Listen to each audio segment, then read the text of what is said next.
नमस्कार दोस्तों। रामायण को समझने की सिलसिला में कल हम लोगों ने 29वां 29th क्वेश्चन का देखा था।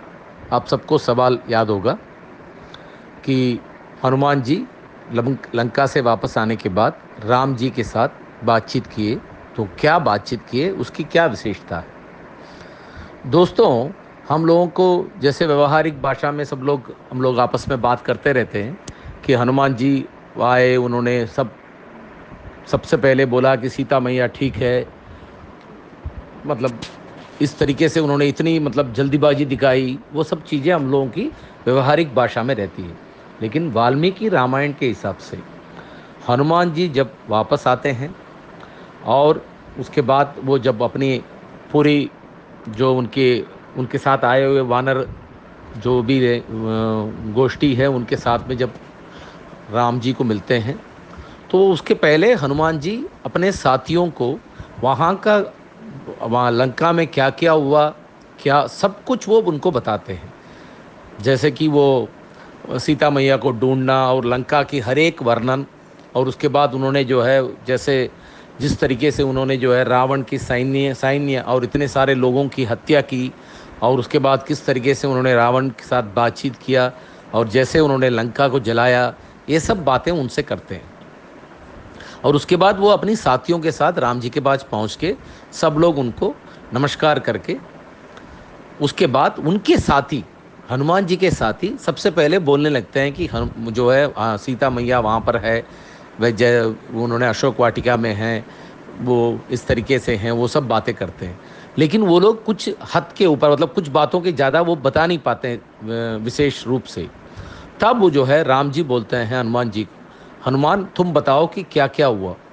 तब हनुमान जी बहुत विनम्रता से वहाँ पर हुए सब बातें बताते हैं। वो भी क्या बातें, उनकी और सीता मैया की बीच की वार्तालाप को सिर्फ बताते हैं।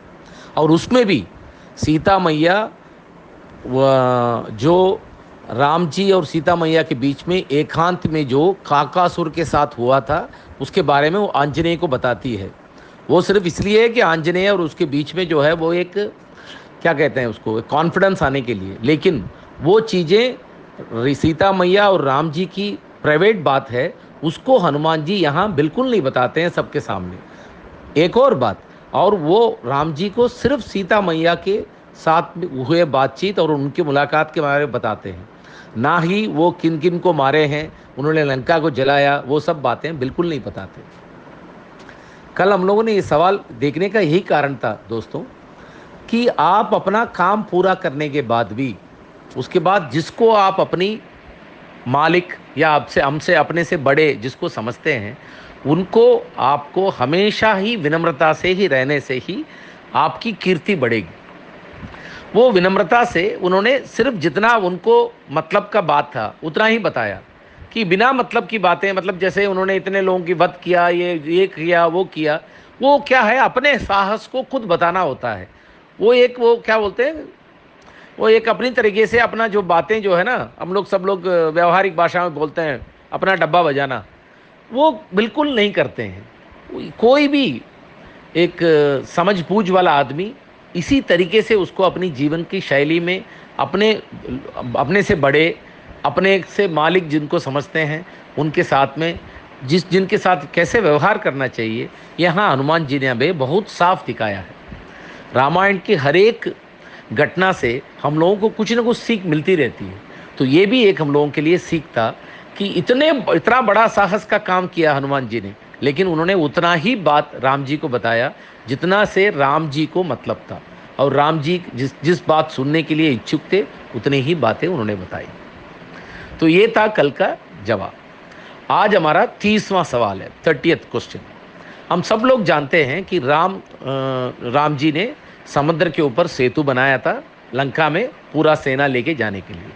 आज का सवाल यह है, उस सेतु को किसने बनाया, उस सेतु को बनाने वाले का नाम क्या है और किसने बनाया। बस आप, और वो उसको उसको वो क्यों बना सका, बाकी लोग नहीं बना पाए तो वो क्यों बना सका, उसका भी जो है आप जवाब दीजिएगा।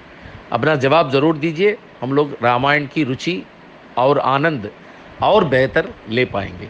नमस्कार।